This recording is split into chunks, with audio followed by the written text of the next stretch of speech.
They said it was just a trial day. A little tour, a warm lunch, a chance to see how it felt. By evening, the doors had locked behind me, and no one came back. That was 4 months ago. I haven't seen the sun since. The day began with pink lipstick and too much hope.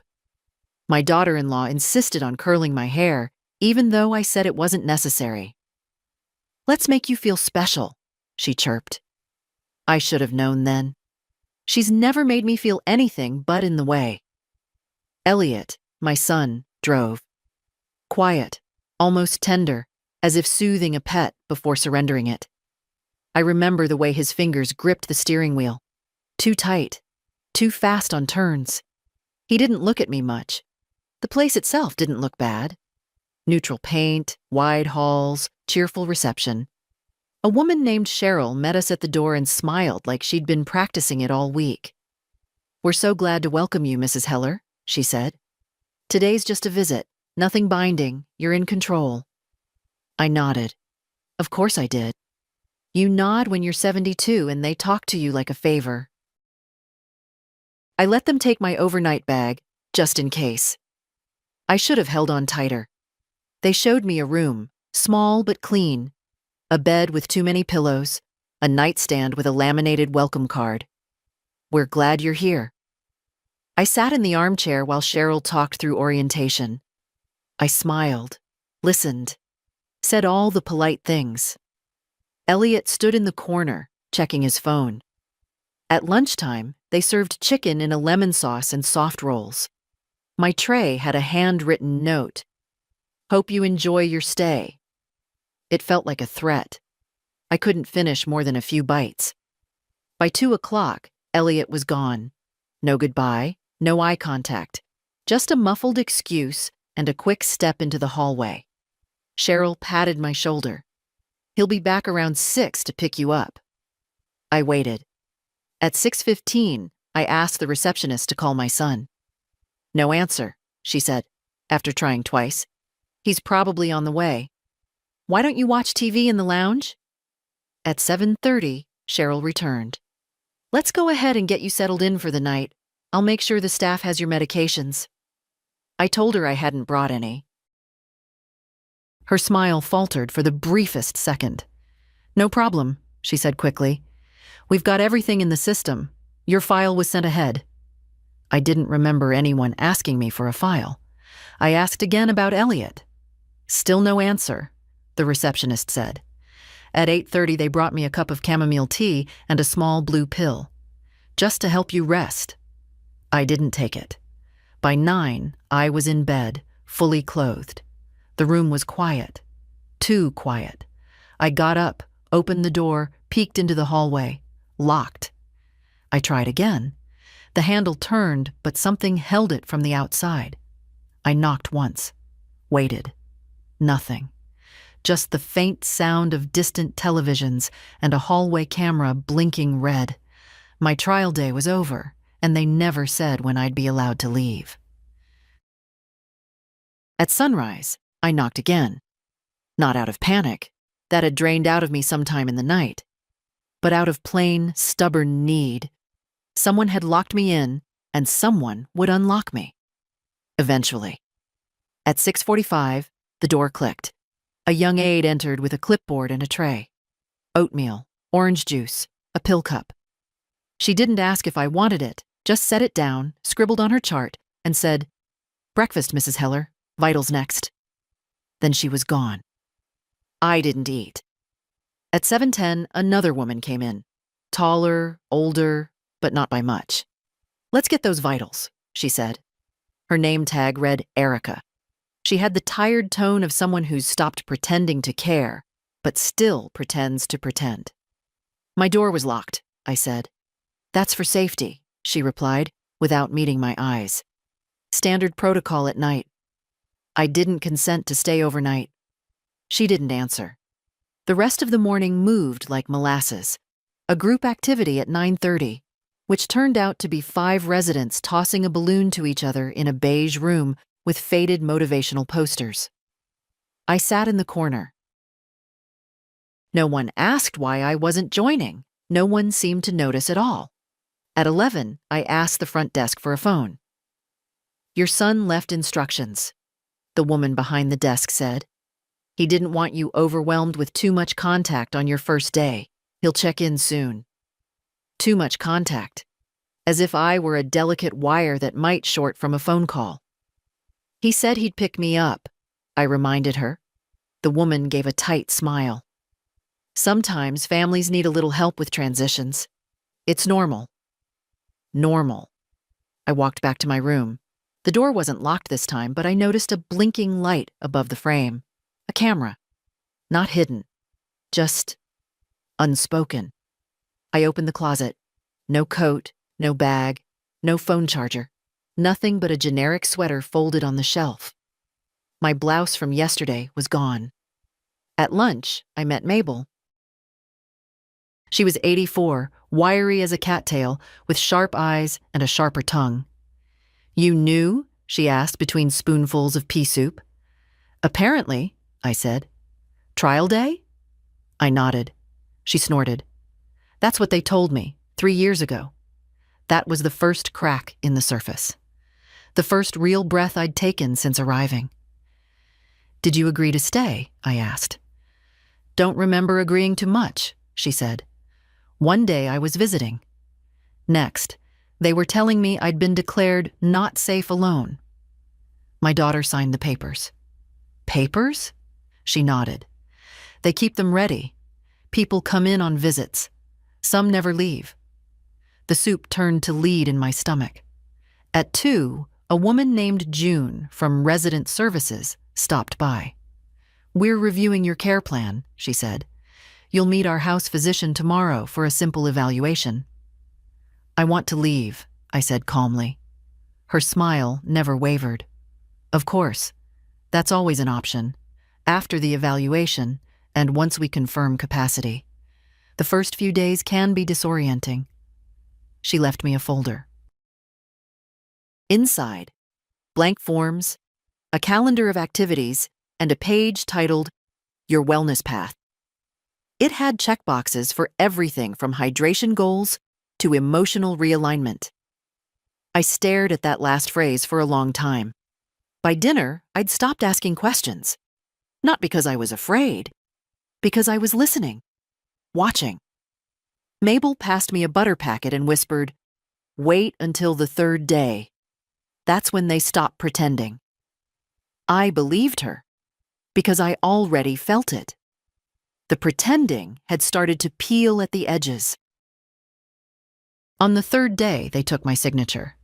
I don't remember giving it, but there it was, photocopied on a form titled Residential Authorization and Limited Guardianship Consent. I found it in the file they handed me after breakfast, as if I'd requested it. "Just for your records," Cheryl said sweetly, tapping the folder. "Everything's in place now. You're officially part of the family." I stared at the page. My name in my handwriting. Only it wasn't. Not the way I loop my R's. Not the way I always cross the H in Heller. It was close, but not mine. Like a song played just a little off-key. "You had me sign this?" I asked. "Of course. On your first day," she replied. "You were a little flustered, but we reviewed everything. It's all standard." I opened my mouth and closed it. I knew better than to fight with a mask. And Cheryl's smile was just that, a mask made of teeth and pink lipstick. Later, I asked Erica if she'd seen me sign anything. She hesitated, just a beat too long. "I'm not involved in intake. Sorry." "Of course not. I didn't bring it up again." But I watched more carefully. I listened during bingo and hallway conversations and meal cues. People spoke softly here, not because they were frail, but because they knew walls had ears. Mabel told me that accidental paperwork was common. "They get a signature one way or another," she said. "Then they use it like a key to lock the rest of your life." That afternoon, I asked again to use the phone. The receptionist offered to pass along a message. "I want to call my bank," I said louder. She blinked. What for? I didn't answer, just stared. After a moment, she picked up the receiver, then paused. Actually, I've just been informed that your financial proxy has been transferred to your son. Any inquiries have to go through him. Proxy. Transferred. I felt the air leave my chest, like someone had knocked my lungs inside out. I didn't authorize that. Again, the smile. That would have been in the intake paperwork. You did sign, Mrs. Heller. I walked away before I started yelling. Back in my room, I checked the closet again. Still no purse, no phone. Even my cardigan was missing. The blue one with mother-of-pearl buttons. I'd worn it in the car. Where had it gone? At dinner, I sat with Mabel and a new woman, Joni. Broad-shouldered, soft-voiced, in her early 80s. She listened quietly while Mabel talked about the cycle. They get your papers, Mabel said. Then they get your meds. Then they get your story. You start doubting your own version of things. That ever happened to you? I asked Joni. She looked at me for a long time. They told me my daughter stopped calling, said she moved to Arizona, sent a card from there myself once. She never got it. Found it later in the staff break room. We all sat quietly for a moment. Somewhere down the hall, someone was crying. Not loud. Just small, steady sounds like a leaky faucet of grief. I went back to my room early.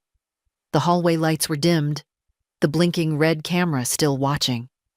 Inside, the folder with the fake signature sat on my nightstand. I tore it in half. Then I opened the closet again, not for what was gone, but for what remained. On the top shelf, pushed behind a towel, was a folded envelope. My name, in pencil. Inside, a note. You're not crazy. If you're reading this, you're awake. Don't sign anything, and don't ask too many questions in front of Cheryl. No name, no return message. Just that. I read it 3 times. Then I tucked it under my pillow. Sleep didn't come easily. But when it did, it came with a single thought. Someone else had seen through the mask, and someone else had left a breadcrumb for me to follow. The house physician arrived in silence. No knock, no announcement, just a soft shuffle of leather soles and the antiseptic scent of mint soap. He entered my room like someone who already owned it. Dr. Klein, he said, adjusting his glasses. Just a wellness check. I sat on the edge of the bed, back straight. I didn't request this. He smiled the way people do when they've stopped listening before you start. It's routine. He asked me to count backward from 100 by sevens. Asked what day it was, who the president was. Held up a pen and asked me to name it. I answered every question with clipped precision. Then he looked at my chart. There have been some notes, he said, flipping pages. Mood instability, paranoia, aggression. I blinked. Notes from whom? He shrugged, as if the origin didn't matter. Staff observations. These things are subtle at first, especially in early-stage decline. I wanted to laugh. Instead, I folded my hands. I managed my own business for 22 years, taught myself Excel at 60. I can still do long division in my head. I'm not here to challenge your intelligence, he said mildly, but certain behaviors can indicate deeper concerns. What behaviors? Dr. Klein didn't answer, just scribbled something and stood. We'll monitor things for now. No need to escalate unless symptoms progress. Symptoms? But he was already walking out, clipboard tucked under one arm like a verdict. I waited 5 minutes after he left, then went straight to Mabel. She was in the library, thumbing through a battered mystery novel, the kind with yellowed pages and broken spine. He came to you too? She asked without looking up. I nodded. Let me guess. You're unstable, suspicious, possibly paranoid. And aggressive, she snorted. That's new. I usually just get resistant to treatment. Joni joined us a few minutes later. She had something folded in her sweater sleeve, a copy of the resident handbook she'd managed to keep from her intake. She slid it across the table. "Page 19, she said, Section 3B. Medical evaluations used to recommend temporary guardianship extensions. If two staff members submit behavioral concerns, the doctor can sign off on increased oversight." "And oversight means?" I asked. "No phone, no money, no rights," Mabel said. "Until they say otherwise." I sat back in the chair, pressing my thumb to the table edge. A slow burn started in my chest. Not fear, not yet. Something older, colder, humiliation. That night, I waited until the hallway cleared. I pretended to take the pill. I left the light off, and when the aide came in to check, I pretended to be asleep. After she left, I opened the envelope again. The note was still there, still unsigned. But the pencil marks were heavier than I remembered, as if someone had pressed down with more urgency. I flipped the paper over. On the back, faint and barely legible, was a phone number. 7 digits. Local exchange. No name. I didn't have a phone, but maybe someone did. And maybe, just maybe, I wasn't as alone in this place as they wanted me to believe. It took me 2 days to find the phone. Not because they were hidden. Quite the opposite. Staff carried them in plain sight, strapped to belts, slipped into pockets, blinking in hands as they scrolled between rounds. It was the residents who weren't trusted with them. But Barbara had one. She was 91, partially deaf, nearly blind, and the niece she hated sent her a phone so I could FaceTime and see her Botox. Barbara never answered it, didn't know how. She kept it in a ceramic candy dish under her bed. I learned this on a Wednesday afternoon when she mistook me for her sister and told me everything she hated about Florida, where her niece lived. Too flat, too wet, too many golf carts. After that, I started visiting her every evening, not with questions, just small talk, company. I earned the right to sit close enough to the bed to slide my hand under the candy dish. Thursday night, while Barbara snored, I took the phone.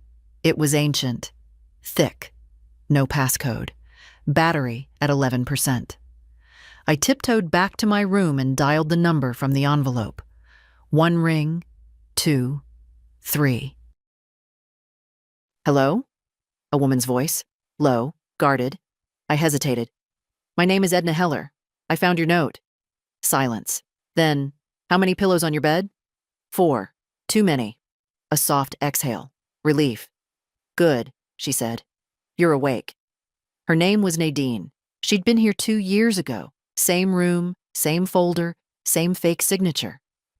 Her niece had used a fabricated diagnosis to claim guardianship, emptied her accounts, then left the country.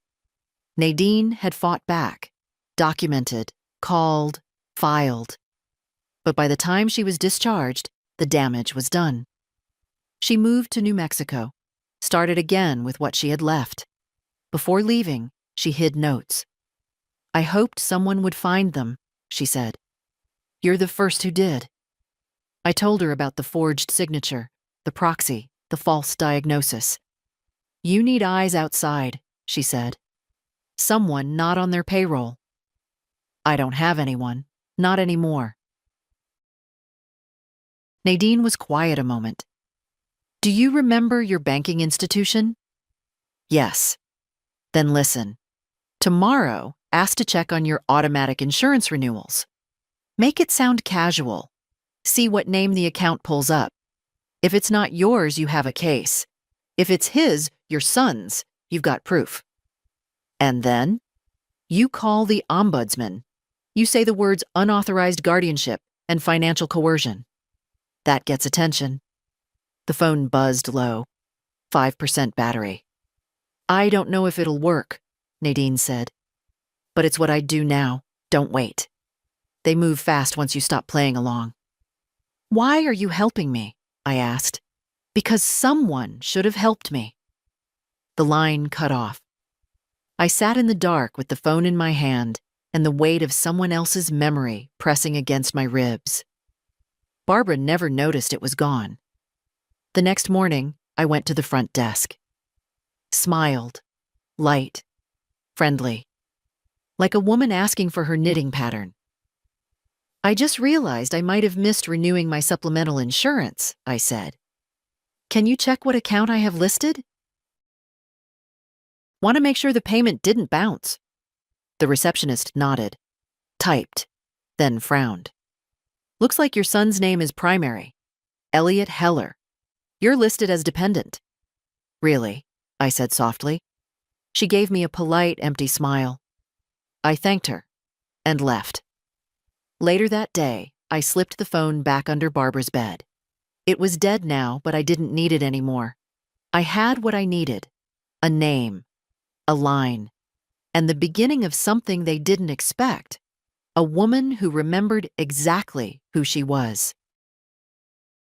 The facility had its rhythms: mornings with pill cups and blood pressure cuffs, afternoons with puzzles no one finished, evenings with television no one chose. At first, I thought it was dullness, routine. But after 6 weeks, I saw it for what it was: sedation, not chemical necessarily, though that played its part, but structural. Every part of this place was designed to dull the will: round corners, soft chairs, endless reassurances. "Don't worry, just rest. You don't need to think about that right now." I began watching who resisted. There weren't many. Most residents moved through the days like slow dancers in a song they no longer heard. Eyes that once sparked now stayed dim. Stories stopped halfway, replaced by sighs.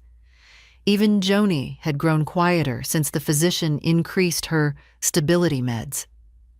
She forgot what day it was last week, forgot her daughter's name the week before. But Mabel didn't forget. She still sharpened her thoughts like knives, cutting through the murk with dry remarks and loaded stares. "They call this a care facility," she told me once, peeling an orange with fingers as thin as wire.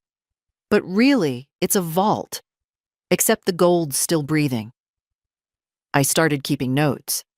Tiny ones. On scraps I tore from the backs of activity flyers. I wrote down names, shifts, changes in medication, who locked the doors and when.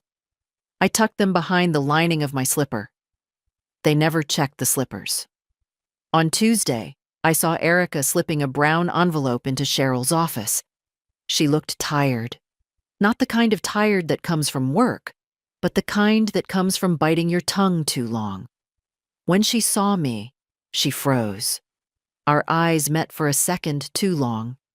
That night, she brought me my pill cup, but her hand lingered an extra moment. Inside the cup, beneath the tablet, was a Post-it note folded to the size of a coin. I waited until she left, unfolded it slowly. Find the intake signature sheet. Bottom drawer, Cheryl's desk. Not locked.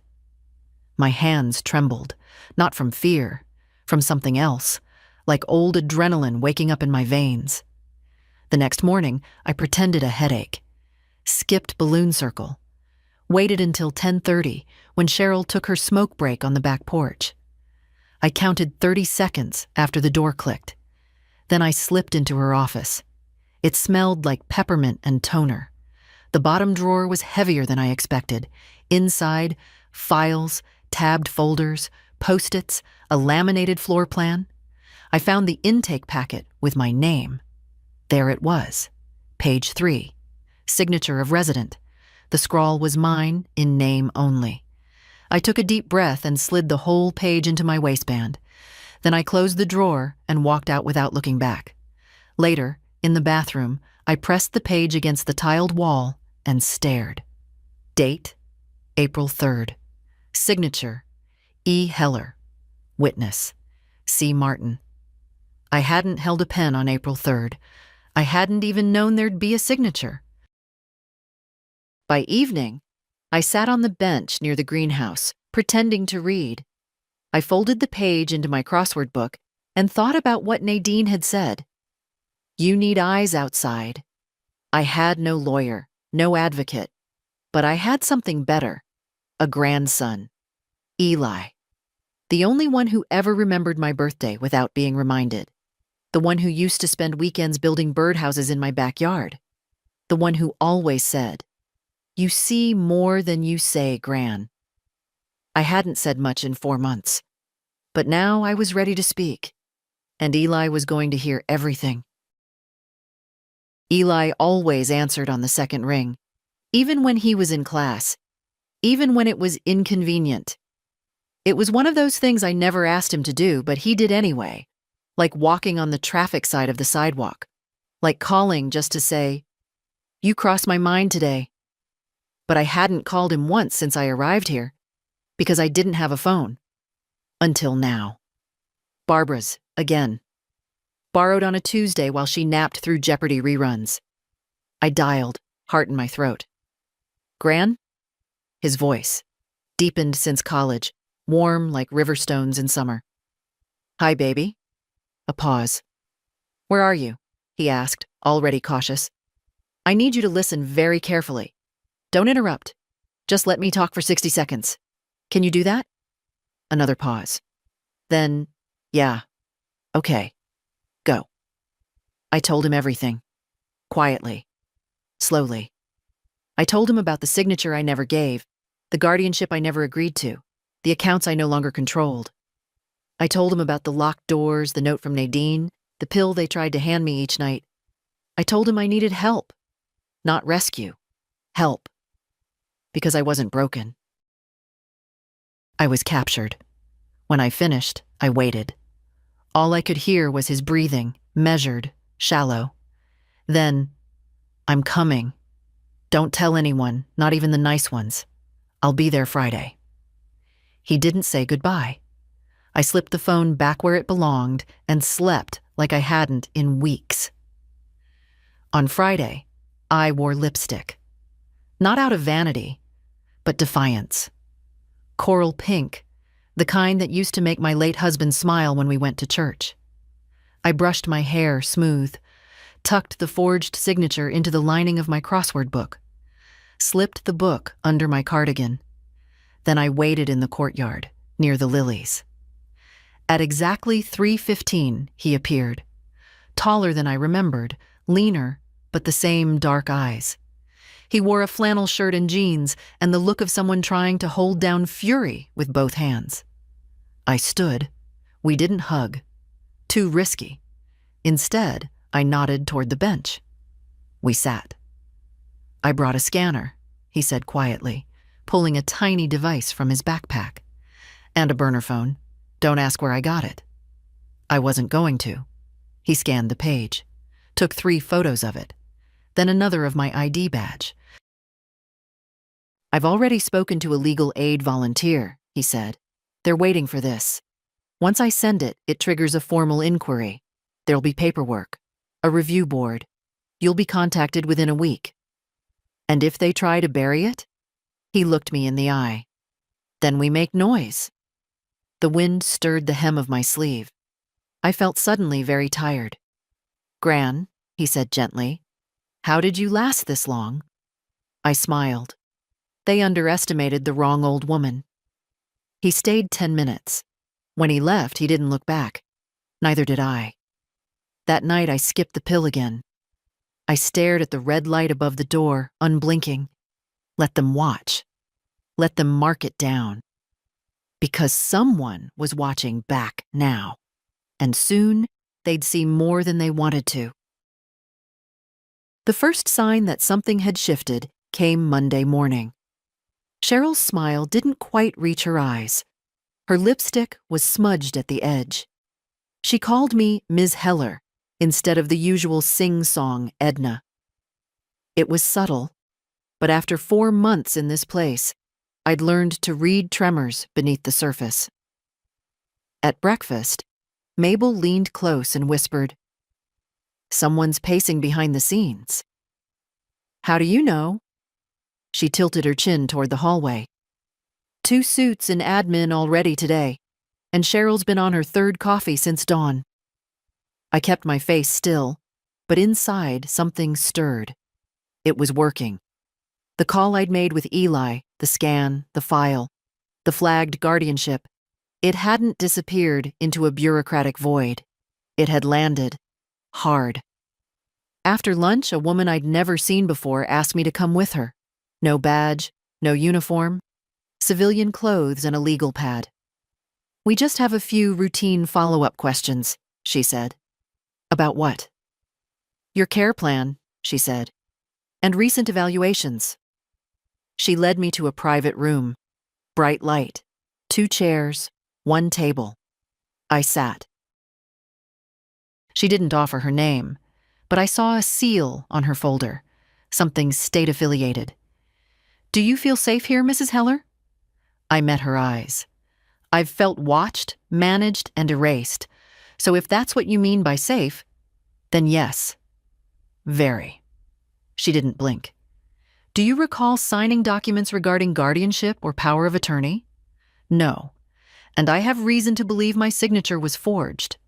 She nodded slightly. "We've received a report. There'll be a handwriting analysis." I reached into my book, my crossword book, and slid the page across the table. She unfolded it, her eyes scanned. Then she pulled out a printed copy of the same form from her folder. Compared. "This helps," she said softly. "Do you know how many others are here under similar circumstances?" I asked. She didn't answer, which meant she knew. "Your son was contacted," she added. "He's hired legal counsel." "Of course he has. We'll be conducting a full review. In the meantime, if you feel threatened or manipulated, you're to notify our investigator immediately." "And if they retaliate?" She looked at me flatly. "They won't. Not now." Back in my room, I closed the door and exhaled, for the first time all day. Outside, the hallway buzzed with the same pretend normal as always. Nurses gliding, wheels squeaking, someone calling out from a recliner, asking for the time. But something was different. At dinner, Joni looked up, alert for the first time in days. "I heard someone say audit," she murmured. Mabel grinned into her soup. "That's the word they hate the most." After lights out, I sat on the edge of the bed, staring at the ceiling. I thought about the months I'd lost, the silences I'd endured, the indignities I'd swallowed like tasteless pills. I thought about my son and the man I'd once raised to be better. Then I thought about Eli, about the way he didn't flinch, about how it takes only one witness to pull someone out of the dark. And I thought, if this is the beginning of the end, for them, not me, I'll be here for every minute of it. The retaliation didn't come all at once. It came slow, quiet, polite. First, they moved my seat in the dining room, claimed it was for even distribution, but suddenly I was placed at a table with residents too far gone to speak. Conversations stopped. The silence was heavy. Then they changed my medication. Erica brought the cup, but this time the pill was pale pink. "It's the same," she said quickly, "just a different manufacturer." I didn't swallow it. Slipped it into my napkin, pressed it flat, and tucked it into my bra.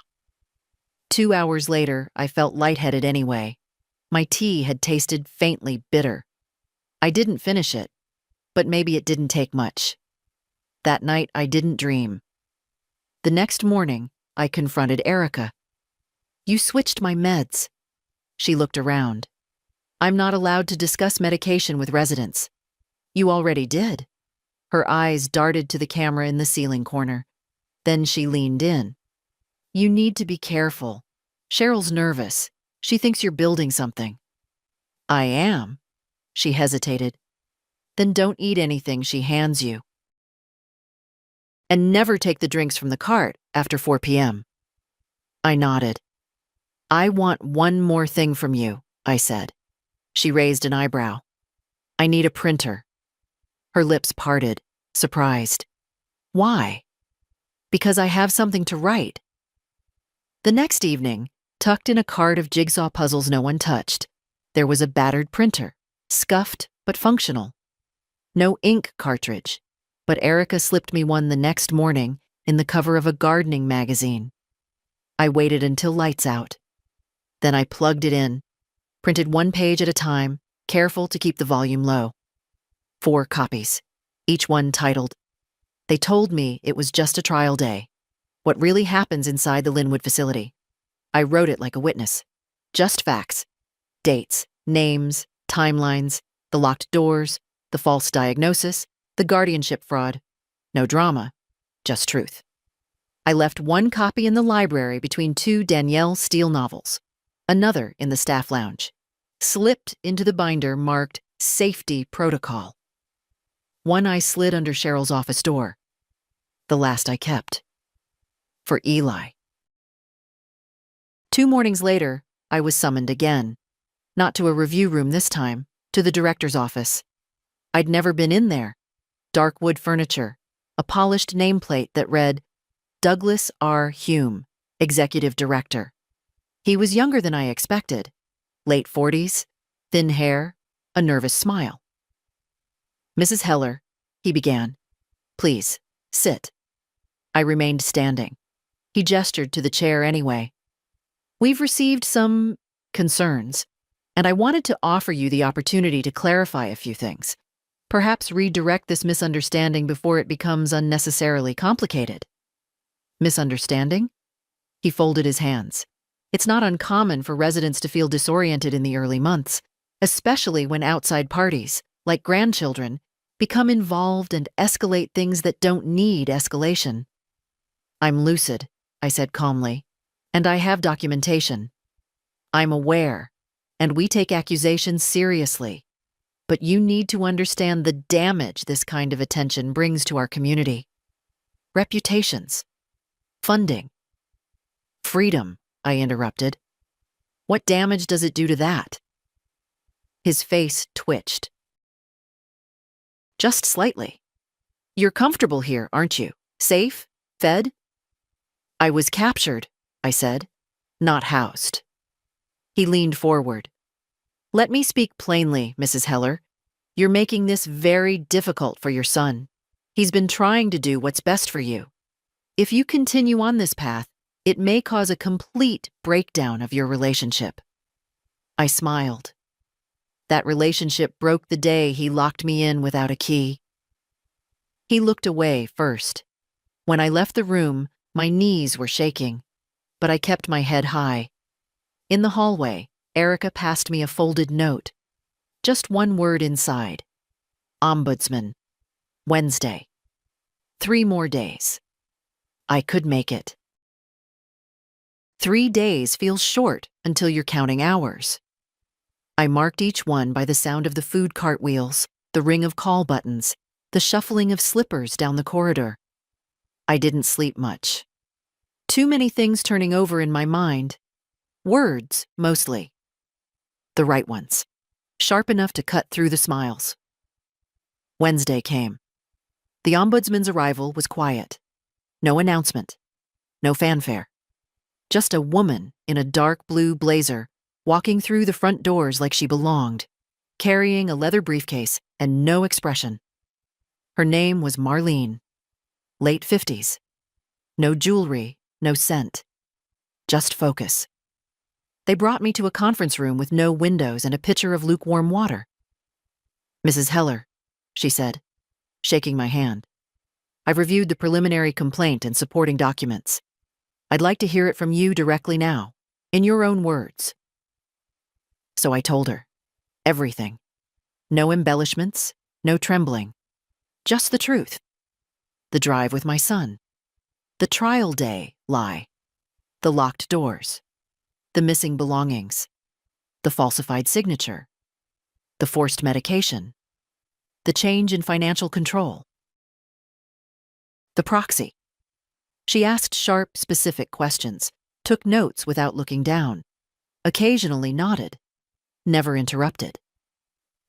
When I finished, I handed her the final copy of my written account, the one I hadn't left in the library or slipped under office doors. "This is a system," I said quietly. "It's not just me.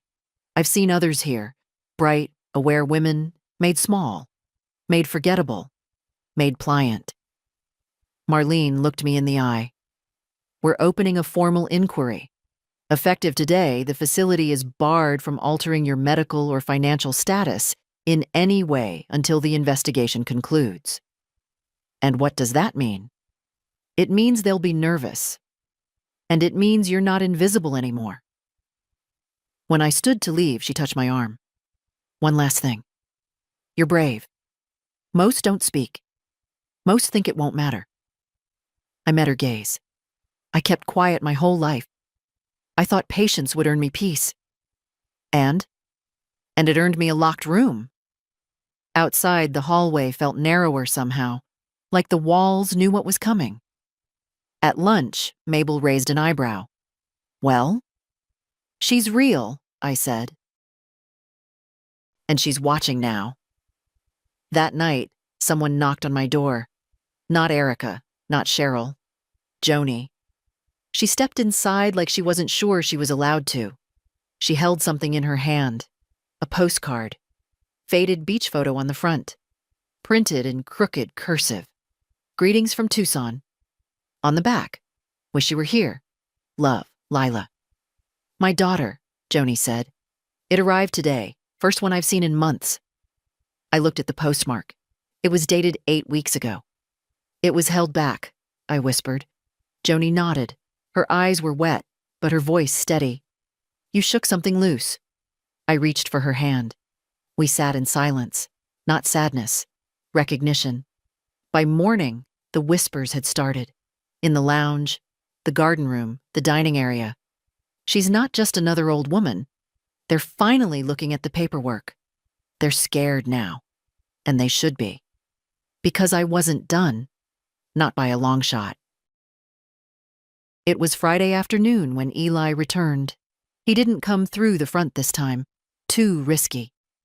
He came through the side garden gate, where the delivery vans parked and the cameras rarely glanced. I saw him through the window by the West Wing corridor, his face half-shadowed under the brim of a baseball cap. He mouthed one word, "Now." I slipped out quietly, arms steady, heart hammering. Outside, the sky was gray, but it was open. No ceilings, no fluorescent lights, just sky. 4 months without sunlight, and even the muted light made my eyes ache with relief. We ducked behind the brick wall by the maintenance shed. "I only have 10 minutes, he said. "They'll notice I'm not on the log." I nodded. "That's enough." He handed me a slim envelope. Inside, printed emails, a typed affidavit, and 2 notarized forms. One revoking the unauthorized financial proxy, the other requesting a full re-evaluation of my cognitive status by an independent specialist. "We found the lawyer who did the guardianship paperwork," Eli said. "He's, let's just say, friendly with Cheryl's brother. It's a web." But it's unraveling now. And Elliot? Defensive? Says he trusted the professionals. Claims he didn't realize what was happening. But his name's on every form, every transaction. "He didn't trust me to live alone," I said softly. "But he trusted a stranger to take my freedom." Eli's jaw tightened. "You'll be out within the month. They can't hold this up much longer." "I'm not the only one," I said. "I know." He looked at me, then really looked. Not like I was someone's mother or someone's problem, but like I was still whole, still here. "I used to think strength was loud," he said. "But I've watched you. You never needed volume." We hugged, quick and hard. Before he left, he pressed something into my palm. A phone. Small. Prepaid. With one number programmed in. His. "For when it happens fast," he said. Then he was gone. Back inside, I slipped the phone into my slipper. No one checked slippers. By dinner, the tone had shifted again. Cheryl wasn't on duty. Erica looked relieved. And Mabel? Mabel raised her glass of lukewarm tea and said, "To the woman who made the walls nervous." We clinked cups. After lights out, I sat by the window with the phone in my hand. I didn't call anyone, just held it. The weight of it, small, silent, felt like something I hadn't had in a long time. Agency. Outside, the night buzzed with distant traffic and wind. I watched the trees sway, thought of all the women who had been tucked away here, folded into silence, smoothed out like wrinkles no one wanted to look at. They were wrong about us. We didn't disappear. We waited. And then we stood up. They called it a conversation. That's how Cheryl phrased it when she knocked on my door Monday morning. 2 quick raps, no warning. "The director would like to have a conversation with you." I asked if my ombudsman had requested it. "No, this is internal, just a routine check-in." I almost laughed. Routine, a word that means nothing and everything when used by people in control. She led me down the east hallway, past the sitting room, past the chapel where no one prayed, but the light was always on. Mabel caught my eye as I passed. Her face was tight with worry, but she didn't speak. The room wasn't the director's office this time. It was smaller, plainer, colder, windowless. 1 table, 2 chairs, a third already occupied, by Elliot. He stood when I entered, hands twitching slightly, like he hadn't decided whether he was ashamed or angry. I didn't sit. Neither did he. Douglas Hume, the director, motioned to the chairs. "Let's all be comfortable." "I'm fine," I said. Elliot cleared his throat. "Mom, we're here because we want to resolve this. You've created a situation. I've revealed one." He glanced at Douglas, then back at me. "This facility has cared for you, fed you, given you safety and structure. Against my will." Douglas stepped in. "Mrs. Heller, the documents on file were forged. I've submitted the evidence. My ombudsman has acknowledged the discrepancies." Elliot shifted. "Look, I didn't know about that. I trusted the people here. They said you were struggling, that you were confused, that it wasn't safe. You looked at me, Elliot. You saw me. You knew I was fine." His lips parted, then shut again. For a moment, no one spoke. Then Douglas said carefully, "Regardless of the paperwork, emotions are high. What we'd like to propose is a transitional plan. A few more weeks here while we— No. I understand, but—" I said no. I turned to my son. "You brought me here under the pretense of a visit. You didn't call. You didn't come back. You gave away my name, my rights, my accounts. And now you want a transitional plan." "I made a mistake," he said quietly, "but you've made it public. There's an investigation now. Do you understand what this does to us? Us, not me, not what it did to me." "I do," I said. "And I don't care." Douglas opened his folder, desperate now. "We can avoid escalation if— I want escalation." The silence cracked. The air in the room tightened. "I want every eye that looked away to look now. I want every woman in this building to know she's not wrong for wanting out. I want the name Heller to remind you that not all of us go quietly." Douglas shut the folder. Elliot didn't look at me. When they finally let me leave the room, Cheryl was gone. Erica waited in the hallway, eyes wide. "They called that a conversation?" "They called it a mistake," I said, and I let them know it was. She slipped something into my hand before walking away. A staff memo. An internal schedule marked pending state review. It had my name circled in red. By dinner, the residents knew. Not from me. I didn't say a word. But whispers move faster than facts. Joni passed me a bread roll and said, "You shook them. I can feel it." Mabel raised her glass again, this time with both hands. To the woman who didn't forget who she was. Later that night, I took out the phone Eli had given me, typed one sentence. They tried to manage me. I documented everything. I didn't hit send. Not yet. I just watched the blinking cursor and thought about the next day. About what freedom would look like this time.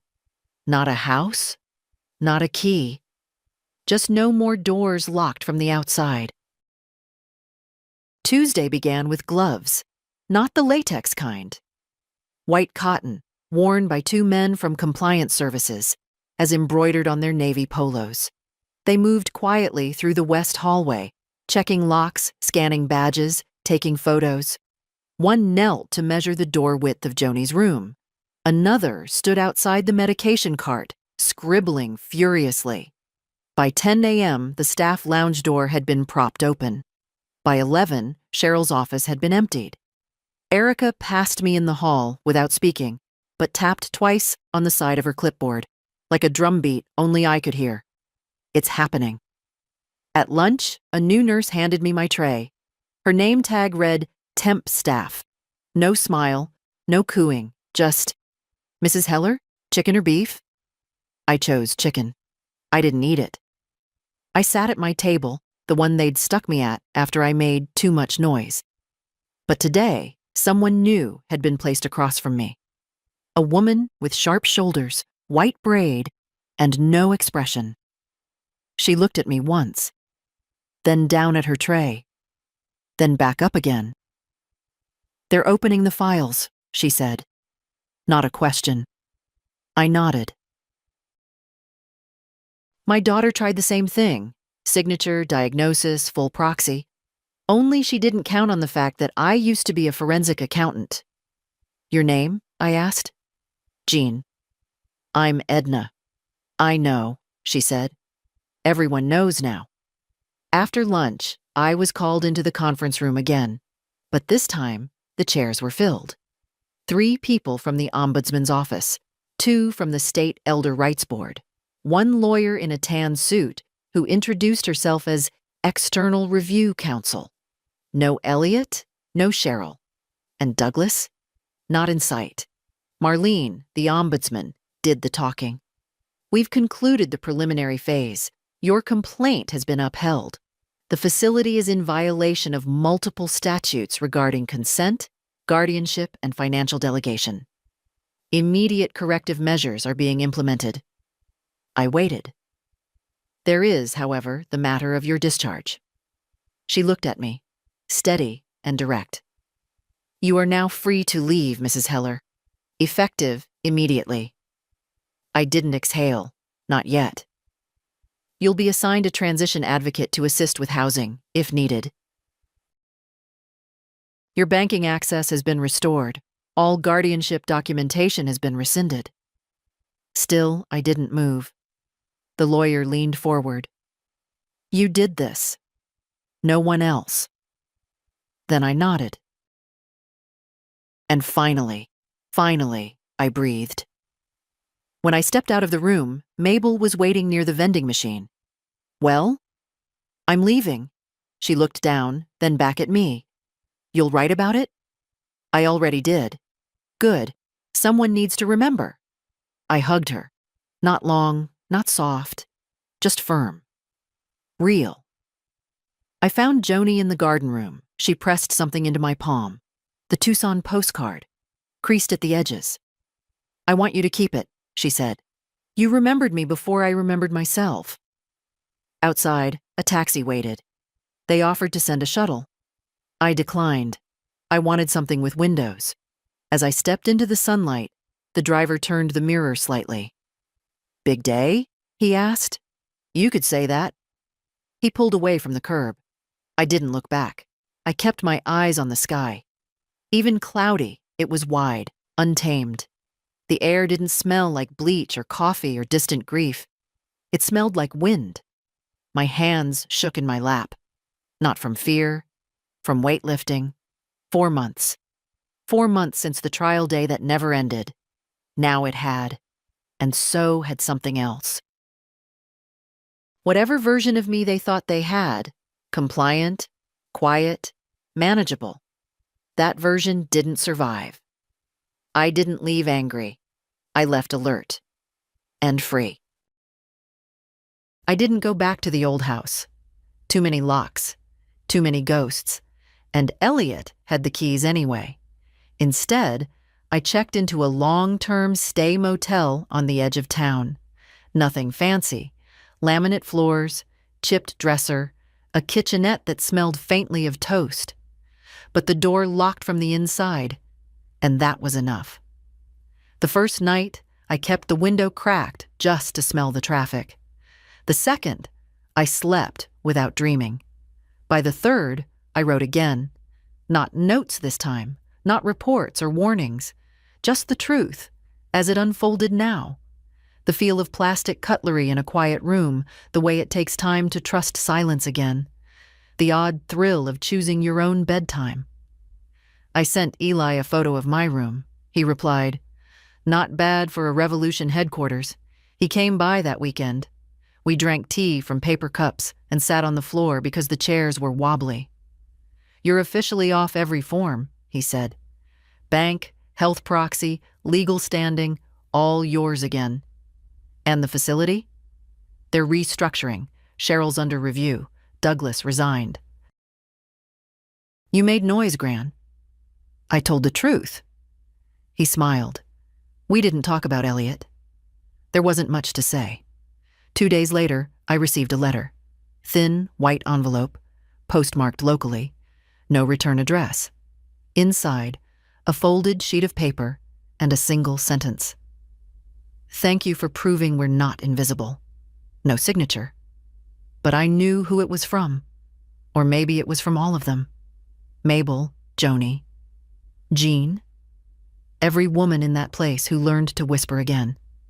Every voice that got a little louder because one person stood up. I pinned it to the lamp with a clothespin. Some mornings, I read it before brushing my hair. That week, I spoke to a woman from a local paper.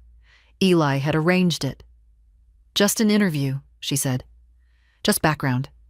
She asked careful questions. How I discovered the forgery. How I pushed back. What it felt like to lose yourself on paper, but still feel whole inside. I didn't cry. Not because I wasn't moved, but because I'd already shed all the tears I planned to.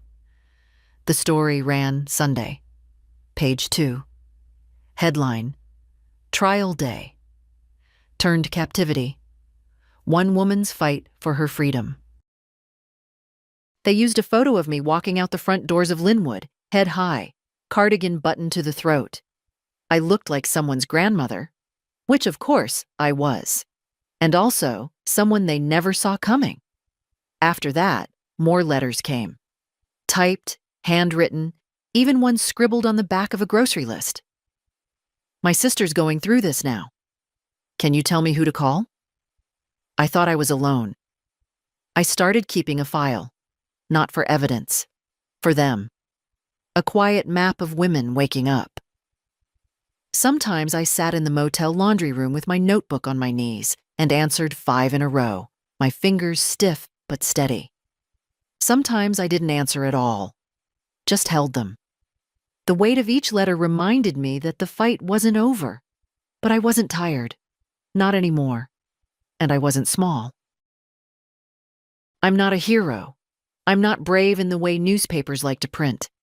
I didn't plan a crusade. I didn't march. I didn't shout in hearings or throw chairs. I just refused to disappear. That's all. It started with a locked door and a lie about a trial day, and it ended with a desk drawer full of envelopes I never expected. Thank yous, confessions, stories written in the corners of receipts and postcards and napkins.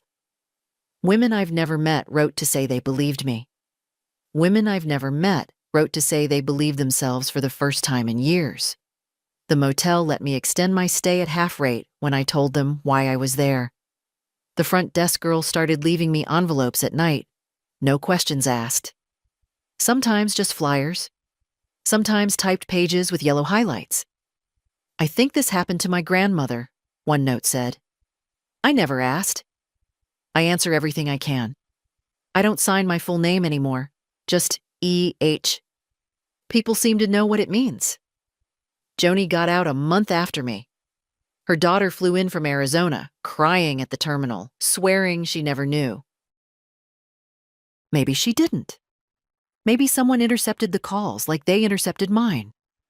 Maybe guilt and love come wrapped in the same brown paper sometimes. Mabel didn't leave. She didn't want to. She said she'd rather stay and keep the new ones awake. Every rebellion needs someone to stir the coffee, she told me. I'm not leaving these girls to the wolves. So she writes me every Thursday. Her handwriting's messy, her grammar worse, but I read every word like scripture. She signs off the same way every time. Still here, still sharp, still dangerous. M. Sometimes I think of Elliot. Not with rage, not anymore. Just distance, like a painting hung in the wrong hallway. He sent a card once. No apology. Just, I hope you're well. If you need anything. I didn't respond. There are kinds of silence that protect. I've started visiting churches, not to pray. I just like how they feel. Quiet. Honest. No cameras. People nod instead of ask. The pews don't care who you were yesterday. One Sunday, a woman in a red scarf sat beside me, trembling. They want to move me, she whispered. My niece says it's just temporary. I gave her my number. Then I wrote the phrase she needed on a piece of paper and folded it into her purse. Full guardianship review required under State Code 68.4C. She gripped my hand like a lifeline. Maybe it was. I've stopped counting the months since Linwood. They don't own my time anymore. Sometimes I walk past their building. From a distance. It looks smaller now. Just brick and glass and habit. I don't go inside. I don't need to. I already took everything back that matters. My name. My mind. My yes and no. So if you're reading this, and you've been told you're confused or inconvenient or too much trouble, if someone calls you delicate when they mean disposable, if someone smiles too sweetly and locks a door behind you, listen closely. You're not alone. You're not imagining it. And you don't need to be rescued to fight. Sometimes all it takes is one sentence, one note, one refusal to agree that silence is safety. Let them call it trouble. Let them call it resistance. Let them call it anything but gone. Because we're not. We're still here, still sharp, still dangerous. And if this story reminded you of someone, your grandmother, your neighbor, yourself, then don't just scroll past. Share it. Save it. Speak it. We've been quiet long enough.